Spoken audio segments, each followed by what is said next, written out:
Hi friends, అందరు బాగున్నారా? అందరు బాగున్నారని అనుకుంటున్నాను. అందరు బాగుండాలని కోరుకుంటున్నాను. సో ఇక్కడ మనకి కనపడుతున్న అమ్మవారి గురించి తెలుసుకోవాలని అనుకుంటే మీరు పూర్తిగా వీడియో తప్పకుండా చూడాల్సిందే. ఇక్కడ మన కృష్ణా నది ఒడ్డు పక్కన అమ్మవారి గుడి ఉందన్నమాట. నేను లాస్ట్ టైం వచ్చినప్పుడు ఇక్కడ అమ్మవారి గుడి నాకు కనపడలేదు. అంటే నేను ఇప్పుడు చూడగానే ఏంటి లాస్ట్ టైం వచ్చినప్పుడు అమ్మవారి గుడి కనపడలేదు కదా అనుకున్నాను. సరే, నేను అప్పుడు వచ్చినప్పుడు సరిగ్గా అబ్జర్వ్ చేయలేదో చూడలేదో ఏమో అనుకున్నాను. సరే, ఏదో ఇక్కడ గుడి కట్టారులే అనుకున్నాను. వెళ్ళి స్నానం చేసుకున్నాను, చిల్ అయ్యాను. చిల్ అయిన తర్వాత వచ్చిన తర్వాత ఈ గుడి గురించి అమ్మవారు ఎవరు ఏంటి అని తెలుసుకుందామని ఇక్కడ పంతుల దగ్గరకు వచ్చాను. ఇక్కడ పూజారి అమ్మవారికి పూజ చేస్తున్న టైంలో నేను అడిగాను, స్వామి ఇక్కడ గుడి ఎప్పుడు కట్టారు, ఏంటి, అమ్మవారు ఎవరు, ఏ అమ్మవారు అని తెలుసుకుందామని వచ్చానమాట.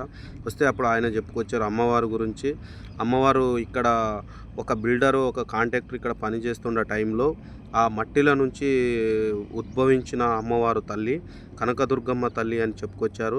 అప్పుడు ఎలా ఏంటి అది అని అంటే అప్పుడు చెప్పారనమాట. మట్టిలో నుంచి తెలుస్తే అప్పుడు అమ్మగారు గురించి తెలుసుకొని అమ్మగారు ఎవరు ఏంటి అని తెలుసుకున్న తర్వాత అమ్మవారు 400 సంవత్సరాల క్రితమే ఈ భూమిపైకి వచ్చిందనమాట. వచ్చిన తర్వాత అప్పుడు అక్కడ మట్టిలో తేలడం వల్ల ఇక్కడ కృష్ణానది ఫ్లేవర్ కనపడుతుంది మీకు. ఇక్కడ కృష్ణానది ఒడ్డున అమ్మవారు గుడి కట్టించారనమాట. అప్పుడు అమ్మవారు విగ్రహము అలాగే మరియు అమ్మవారి పాదాలు మరియు అమ్మవారి విగ్రహము ఆ జేసీబీ తోటి మట్టిలో తీస్తుండగా మట్టిలో భూమిలో నుంచి ఉద్భవించిన అమ్మవారు అనమాట. అమ్మవారి గురించి తెలుసుకున్న తర్వాత 400 సంవత్సరాల క్రితమే నేను ఈ భూమిపైకి వచ్చానని చెప్పుకొచ్చారనమాట అమ్మవారు. అప్పుడు ఆ బిల్డర్ కాంట్రాక్టరుగా ఇక్కడ మనకు కనపడుతున్న అమ్మవారి పాదాలు అనమాట.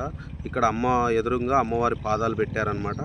అప్పుడు ఆ బిల్డరు మంచి మనసుతోటి, అమ్మవారి ఆశీస్సులతోటి, అమ్మవారి అనుగ్రహంతో నేను పని చేస్తున్నప్పుడు అమ్మవారు నాకు దర్శనం ఇచ్చారన్న ఆయన నమ్మకంతో అమ్మవారికి ఇక్కడ ఏకంగా అద్భుతంగా గుడి కట్టించారనమాట. ఆ బిల్డర్ కూడా నిండు నూరేండ్లు అష్ట ఐశ్వర్యాలతో ఆరోగ్యంగా ఉండాలని మనస్ఫూర్తిగా కోరుకుందాం ఫ్రెండ్స్. అలాగే ఆ అమ్మవారి ఆశీస్సులు ఆయనకి ఎల్లప్పుడూ ఉండాలని మనం మనస్ఫూర్తిగా కోరుకుందాం ఫ్రెండ్స్. అలాగే నేను కూడా అమ్మవారి గురించి తెలుసుకున్న తర్వాత అమ్మ తల్లి నా కోరికలు ఇలా ఉన్నావమ్మా అని నేను కోరుకున్నాను అనమాట. త్వరలోనే కొద్ది రోజుల తర్వాతనే నాకు అమ్మగారు అనుగ్రహంతో నేను అనుకున్న కోరికలు నెరవేరినవన్నమాట. నెరవేరిన తర్వాత నేను కొద్ది రోజులైన తర్వాత అమ్మగారు దర్శనం చేసుకుందామని వచ్చానమాట. వచ్చిన తర్వాత అక్కడ పంతులు గారిని అడిగాను, స్వామి ఇలా వచ్చాను, ఆ రోజు వచ్చాను కదా, ఇలా అడిగాను అమ్మవారి గురించి అంటే నేను దర్శనం చేసుకున్నాను.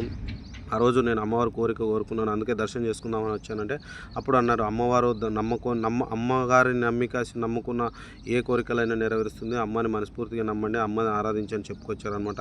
నేను ఇప్పుడు అమ్మవారికి కొబ్బరికాయలు కొడదామని అంటే కొట్టిపోపం మంచిది, అన్ని నీ కోరికలను నెరవేరుస్తుంది అమ్మవారు అని చెప్పారనమాట. ఇంకా స్వామి పంతులు గారు అమ్మగారికి మీరు అభిషేకం చేయించండి అని చెప్పారు. తర్వాత నేను అమ్మవారికి అభిషేకం చేయించాను. నాకు చాలా ఆనందం వేసింది. 400 సంవత్సరాల క్రితం ఇక్కడ నడి ఒడ్డున కృష్ణానది ఒడ్డు పక్కన వచ్చింది అమ్మవారు అని అంటే అప్పుడు పంతులు గారు చెప్పాడు అనమాట.